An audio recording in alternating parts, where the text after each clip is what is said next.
We all have our own view of what it means to age, what a senior is. What if we were wrong?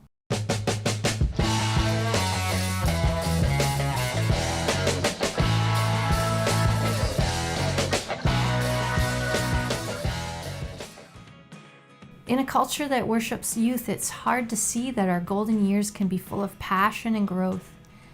Older individuals are often depicted as irrelevant and out of touch. But the true picture is more nuanced and complex. There are, in fact, many seniors living vibrant lives, and they have much to teach us. Oh yeah, no, I got stories. Have you tried my chocolate?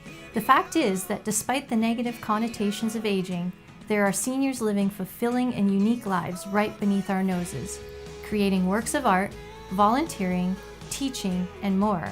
This is one of my paintings that I really like. Growing older need not be such a source of anxiety. It is truly a remarkable process.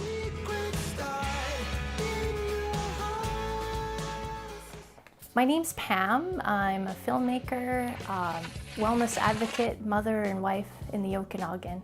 I love to go for walks, and one of the things that I do when I go for walks is ponder life. And I found myself reflecting on, oh yeah, I'm getting older too. What can I learn from the seniors and elders that I see around me that are actually happy? The intention was to go out and find some seniors that are really doing things in a very interesting way, marching to the beat of their own drum, and just kind of getting to know those people and telling their story. I wanted to know what their secrets were.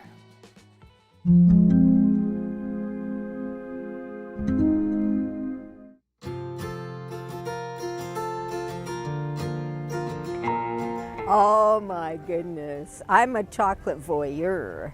I tell people straight out, I'm going to stare at you while you eat it.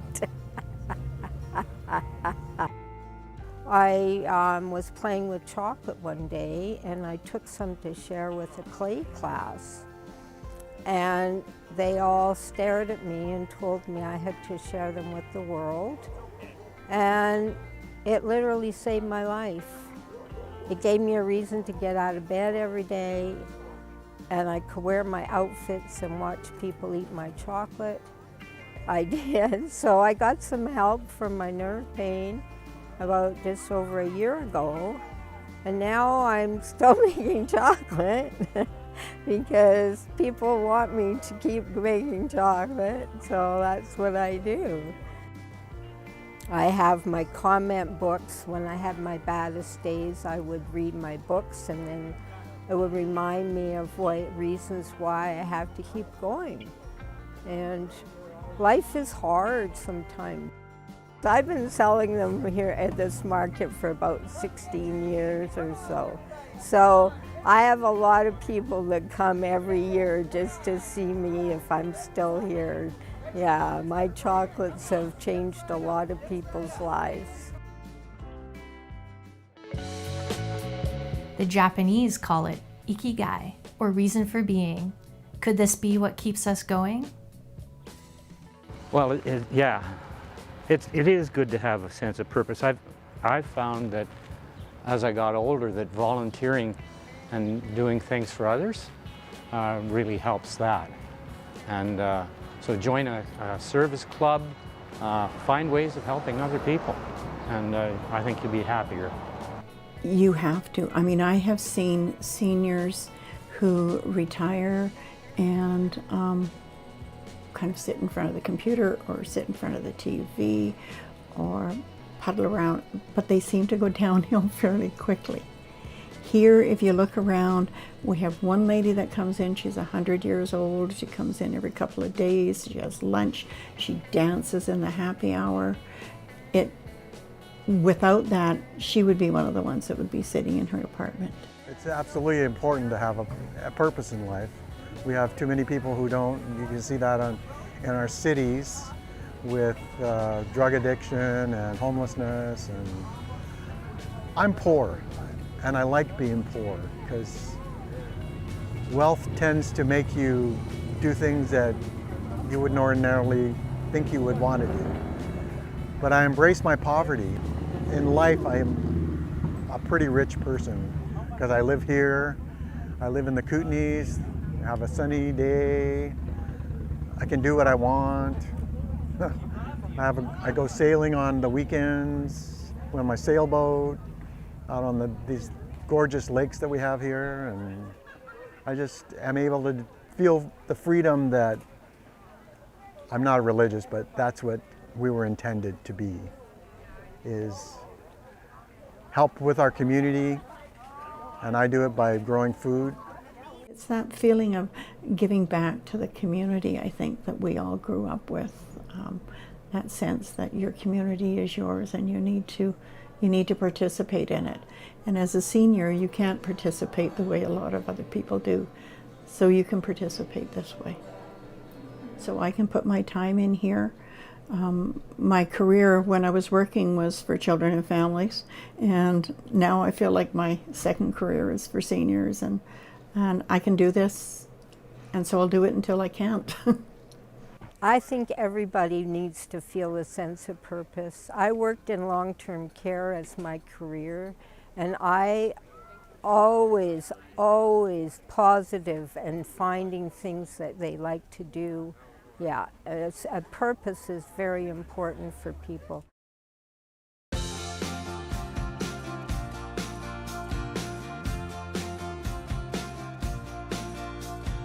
can show you, this is one of my larger watercolors. This is one that I did, and it's one of my favorites. Over here, I started, one day I thought I should paint some rocks. So I wanted a bear, so there's a picture of a bear, polar bear, on a rock. And so, I mean, you work on this for like a couple hours and all of a sudden you got a painting. My name is Wayne Clippert. I'm 81 years old. We live in Vernon, BC, Canada. And we're just going to talk about what makes old people happy. I used to draw pictures on the blackboard, and the teacher would leave them on the blackboard for weeks. And all the other kids would be erased, and she'd leave mine on. And then I started painting pictures when I was like 13, and you've seen one of the paintings I did when I was that age. And then when I was 14 and a half, 15, I was designing stuff like logos and stuff like that for people. And then I was in the sign business for 30 some odd years, and I retired when I was 64. One of the problems a lot of people when they retire, they get lost. 30 people a week would come into my shop and talk to me about different problems and stuff like that, and I felt important.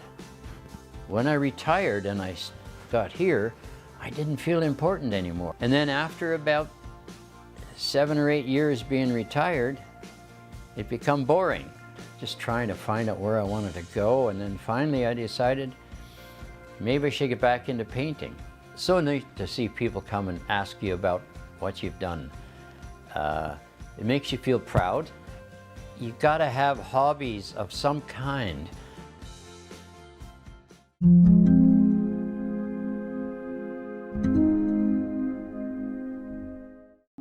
Loneliness is currently an epidemic in Western culture, and older individuals are particularly vulnerable in this regard. I think it helps seniors be grounded still to this world when they see young people and when young people talk to them and interact with them.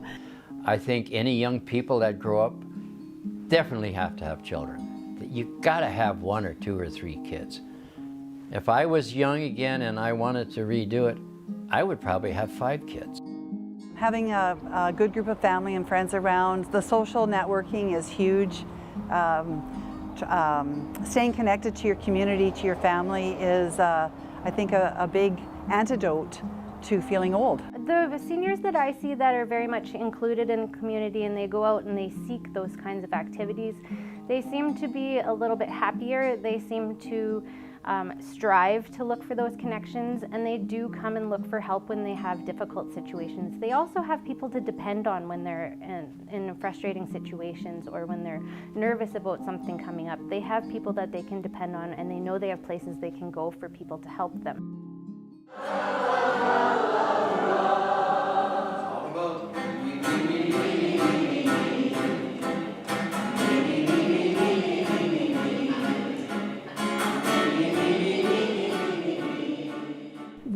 We have a number of exercise classes, functional fitness, keep fit. We have chair yoga and floor yoga. We have floor curling, and every Tuesday people come and just sing. They're not a choir, they just are able to sing. Very popular. You know, there's just so much. We have to keep this place open because the city depends on us, even though they don't know it. Can laughter extend your life? A recent Norwegian study found that those who demonstrated a developed sense of humor lived an average of 8 years longer than their gloomier counterparts. A potential reason may be that laughter helps ward off stress, thereby boosting the immune system. Having someone to laugh with can truly do wonders. I mean, we want to have fun. The motto is the right to wind in your hair, and I would add to that the right to laugh, the right to smile, the right to enjoy ourselves. We love the stories our seniors tell. We hear all sorts of stories, and they love to tell the stories of their life, where they've been, what they've done, what they've experienced, and you know, not everybody at that age gets an opportunity to do that. So with us, we're out here, there's no stress, we're in the beautiful nature, and we can just be ourselves. And so it's a lovely interaction that we have. And our volunteers are all ages. We have volunteers in their 20s and we have volunteers in their late 70s.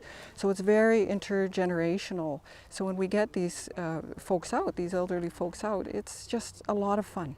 What's the most beautiful thing you've seen on one of these walks? Most beautiful thing we've ever seen. Sorry. My wife. That's her, yes. Gosh. I've met a lot of very interesting people at the markets. People come just to see my outfits, what I'm wearing, and to chit-chat with me. And it's made an awful lot of difference in my life because it was very special to me that I have a lot of people that tell me that I'm making them happy. I've learned an awful lot in my life from my family, my upbringing, to take on challenges and still find reasons to laugh about things.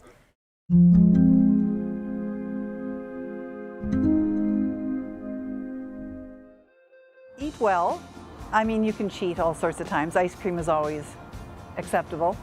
But eat well and stay active. Keep walking. Keep moving. As soon as you stop moving, I think your life changes. So if possible, keep moving even a little bit every day is worth it.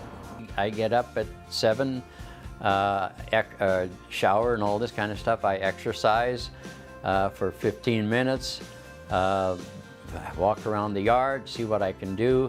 Always eat proper food because your body becomes what you eat. If you eat sugar and stuff, you're going to blow up. If you you gotta eat healthy, you gotta do stuff that's healthy for you because your body, you're just borrowing your body from nature. It's yours to use, so use it proper.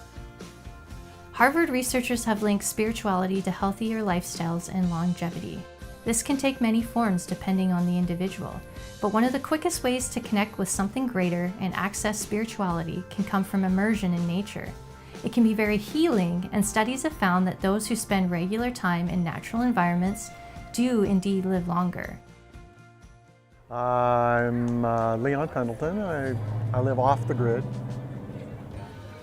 I really try and be as self-reliant as possible. I mean, it's harder as you get older, of course, but as long as you can stay active and stay moving,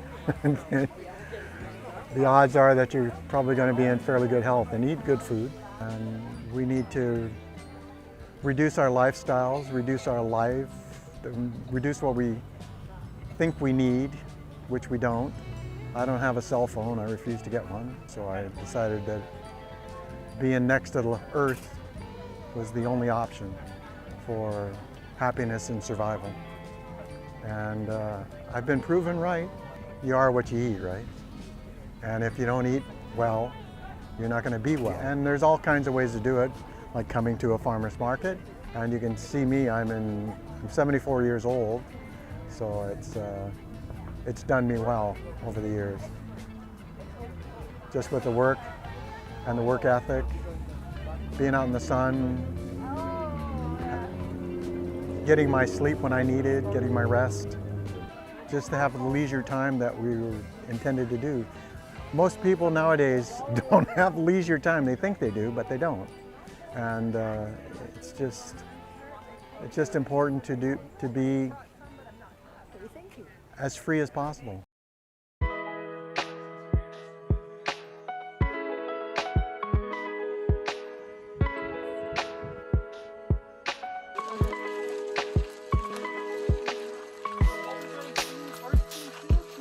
Cycling Without Age actually started in Denmark in 2012.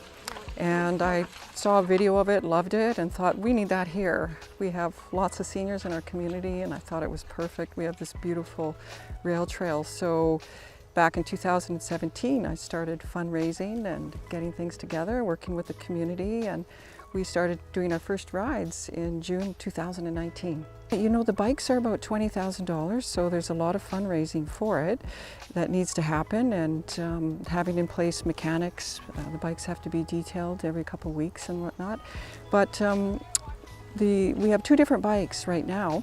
One is from Denmark and one is from Holland. They're not made in North America, so that's where we got them from the head of Cycling Without Age, which is in Denmark. I retired 2 years ago.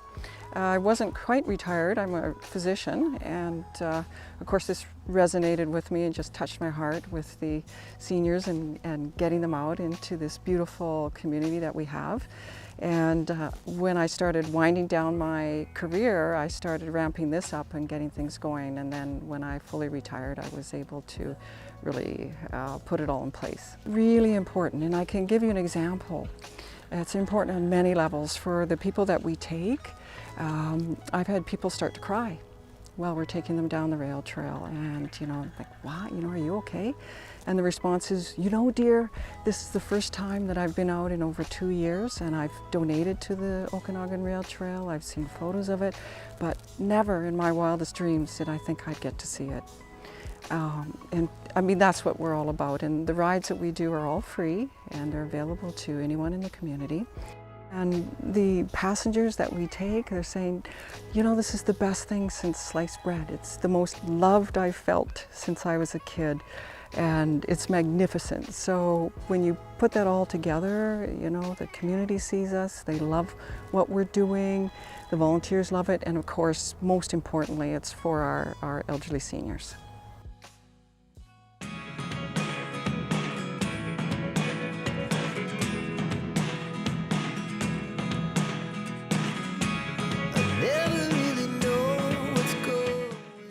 People make assumptions when they know how old you are or see you have the gray hair. They're making assumptions of your ability, of your knowledge, of your aptitude.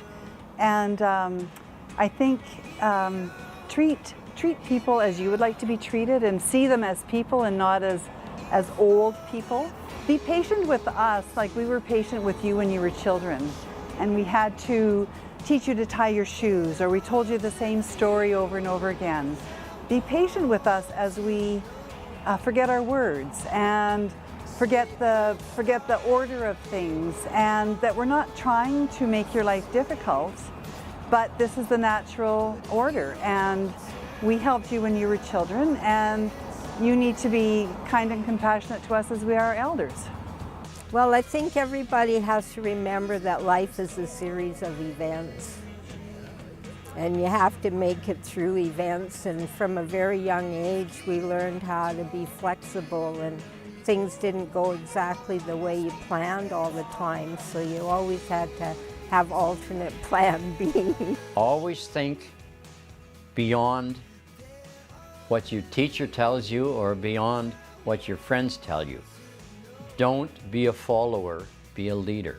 The world needs leaders. They don't need followers. They need people who can think above and beyond everybody else. You never stop learning, but the people that teach you the most are your parents, so listen to them and follow their advice, because they love you more than anybody else.